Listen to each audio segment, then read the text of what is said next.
Economia Direta. Os assuntos econômicos em discussão na Câmara. O governo lançou recentemente um plano para estimular o desenvolvimento do setor industrial brasileiro. Esse plano, que foi batizado de Nova Indústria Brasil, tem metas e ações para desenvolver o setor que vão até 2033. E é sobre esse assunto que nós vamos conversar hoje com o economista Fernando Gomes. Oi, Fernando, como é que você está? Bom dia, Márcio, tudo bem?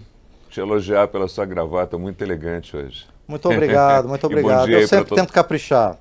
Obrigado. E bom dia para todo mundo que nos acompanha. Perfeito. E você é sempre elegante também. E ainda mais nos seus comentários. Por isso que eu vou perguntar para você explicar para a gente, Fernando, quais são os principais objetivos desse plano e como é que ele pode melhorar a situação do segmento industrial, tanto para quem trabalha no setor e para toda a economia nacional. Vamos lá, Márcio. Esse é um plano de governo bastante complexo, né? Ele passa por muitas áreas, desde o agronegócio até a indústria de defesa nacional, e ele tem metas aí bem ambiciosas, né? Essa é a primeira fase do plano, né, onde estão sendo aí estabelecidas as diretrizes gerais, quais são as áreas prioritárias, quais são os objetivos mais amplos, mas ainda precisa haver um detalhamento maior de como essas ações vão ser implementadas na prática, né? Pegando um exemplo aqui dos financiamentos, que é uma das ações previstas no plano e mais fácil de quem nos acompanha entender, não foi definido ainda quais vão ser as taxas de juros cobradas para cada setor, quais vão ser os prazos de pagamento desses financiamentos, se vai ter carência, que é aquele prazo maior para você pagar ou não, ou seja, muita coisa ainda precisa ser definida. Mas o que a gente já pode adiantar e comentar aqui são as linhas gerais desse plano, né? Que tem como objetivo principal, como você disse no início, estimular o desenvolvimento do setor industrial brasileiro. Antes da gente falar sobre essas áreas prioritárias do governo e das ações, vamos falar um pouquinho só sobre o que representa o setor industrial para a economia brasileira em termos de participação na economia, no PIB e principalmente no pagamento de impostos para o governo, né? O setor industrial ele representa hoje mais ou menos 24% do PIB. Para a gente ter uma ideia aqui, o setor de serviços representa 68%. Então o setor industrial está bem menor proporcionalmente do que o setor de serviços na economia. Quando você pega o histórico da participação do setor industrial no PIB do Brasil e de outros países, você verifica que o setor industrial ele vem reduzindo a sua participação. É um movimento normal que está acontecendo no mundo, em alguns países mais do que em outros, mas há uma tendência de aumento da participação do setor de serviços e de diminuição da participação da indústria. Outro dado importante é sobre a arrecadação. O setor industrial ele paga proporcionalmente mais impostos que o setor de serviços e que o setor de comércio pagam. A indústria hoje, Márcio, ela recolhe aí em impostos cerca de 44% do PIB. O setor de serviços recolhe 23%.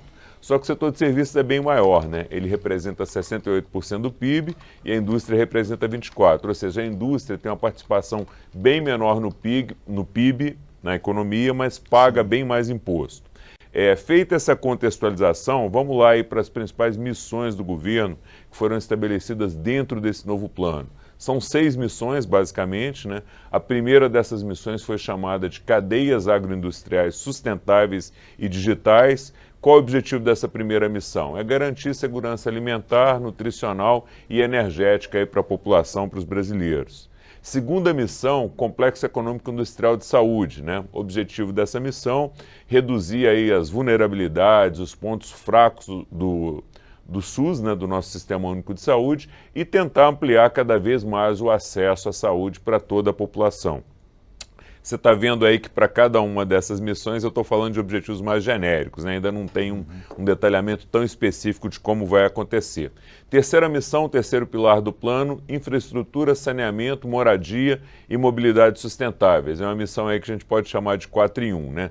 Tudo isso é infraestrutura, mas ele fez um detalhamento maior aí e destacou principalmente essas áreas de moradia e de mobilidade, né? Então, além de melhorar essas áreas, a ideia é melhorar também a integração produtiva e o bem-estar de quem vive nas cidades. Um dos objetivos aí específicos dessa ação é reduzir em 20% o tempo que o brasileiro passa no trânsito se deslocando hoje, para dar um exemplo. Quarta missão, transformação digital da indústria, você tornar a indústria mais moderna, mais informatizada e com isso você ampliar a produtividade. Ampliando a produtividade, você vai gerar mais empregos e principalmente vai gerar empregos de mais qualidade que remuneram melhor o trabalhador. Quinto pilar, se fala muito hoje, né, bioeconomia, né, economia sustentável, engloba aí descarbonização e segurança energética. A ideia aqui é você ter uma economia que vá além do crescimento econômico e da geração de empregos. Uma economia que seja sustentável ecologicamente, uma economia verde, descarbonizada aí, que possa garantir sustentabilidade de recursos para gerações futuras. E a sexta missão são tecnologias ligadas à soberania nacional e à defesa do país. Então, essas são as 6 missões, é o desenho, a coluna dorsal do plano, Márcio. Com esses 6 pilares, né, que abordam praticamente grandes cadeias produtivas, né, Fernando? Mas o governo ainda não detalhou como é que, conforme você tinha falado na sua resposta, como é que vai ser o desmembramento de cada uma dessas missões, Fernando? Pois é, Márcio, como a gente disse, né, já foram indicadas algumas ações, algumas medidas concretas que o governo pretende adotar para alcançar esses objetivos, mas ainda tem que haver esse detalhamento maior, né? Uma delas, que é um desses desdobramentos, desses detalhamentos, a gente citou no início, é o uso de financiamentos com taxas de juros favorecidas para os setores que forem escolhidos poderem fazer seus investimentos e impulsionar os seus negócios aí. Então, a resolução que criou essa política, ela definiu 13 instrumentos, foi o nome que foi dado, né? 13 instrumentos que vão ser usados para alcançar esses objetivos.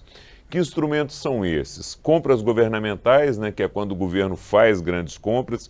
Então, a ideia é usar essas compras como mecanismo de apoio e de negociação para implementar a política, para apoiar o setor, para fazer trade-offs, que são negociações aí com outros países, inclusive. Segunda são os empréstimos, né, com taxas de juros menores, como a gente falou.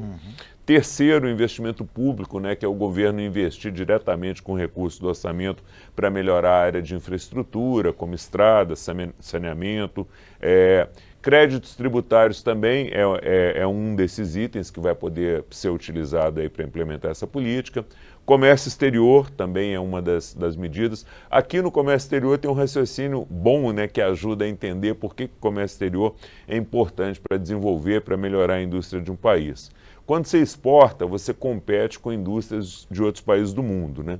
E se você consegue exportar é porque você tem um produto de qualidade que atende a padrões internacionais. Logo, se você conseguiu chegar a um patamar que te permite vender para o mundo, isso significa que a sua indústria está ficando madura, está ficando desenvolvida, está ficando competitiva. Então, quanto mais um país exporta, mais a gente pode dizer que ele está chegando num nível de desenvolvimento e de padrão de tecnologia internacional bom.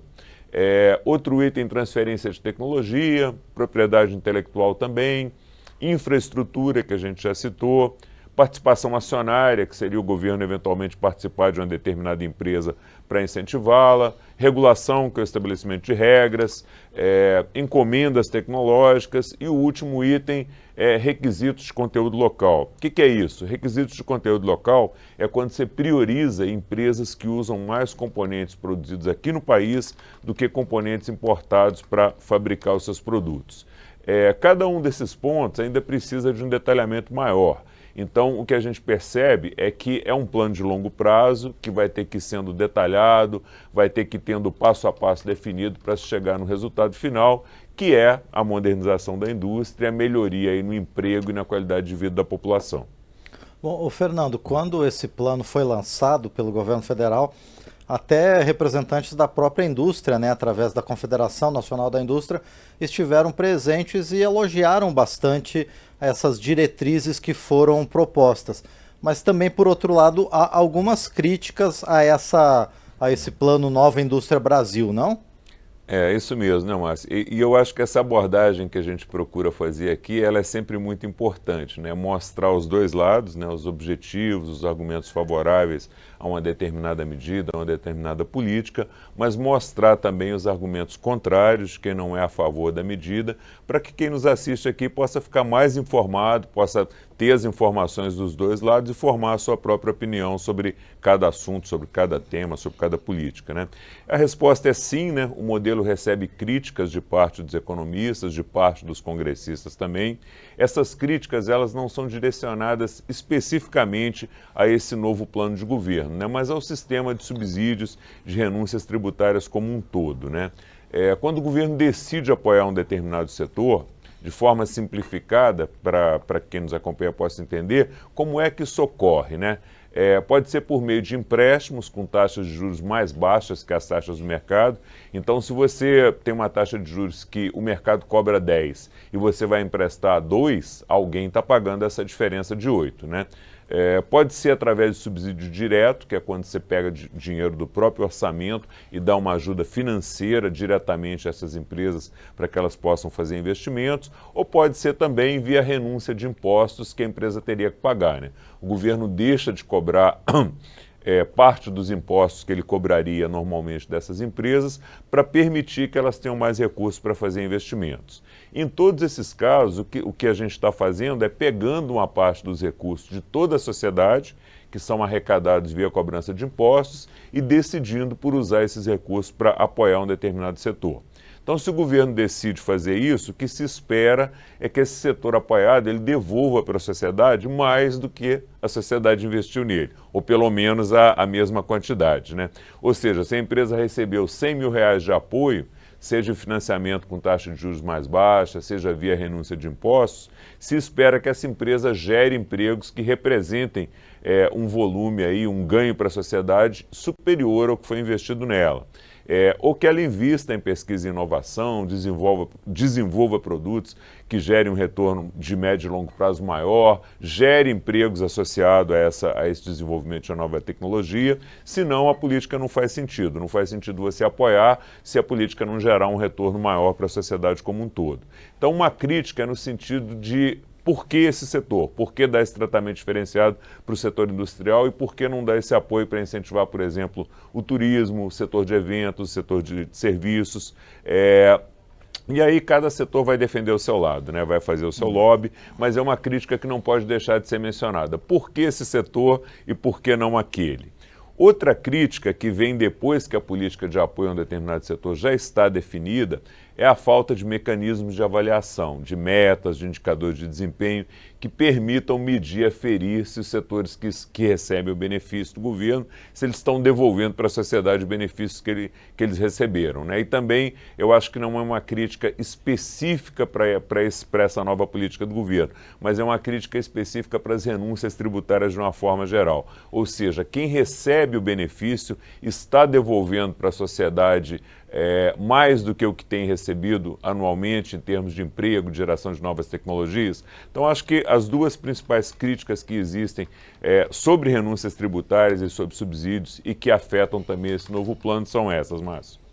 Perfeito, Fernando. Bom, a gente, pelos próximos 10 anos, então, vai ver os efeitos dessa política, né? Porque é um plano de longo prazo apresentado pelo governo. Agradeço a você mais uma vez e a gente se encontra na próxima semana. Obrigado, Márcio. Um abraço para você, um abraço aí para todo mundo que nos acompanha. Tchau, tchau. Até mais.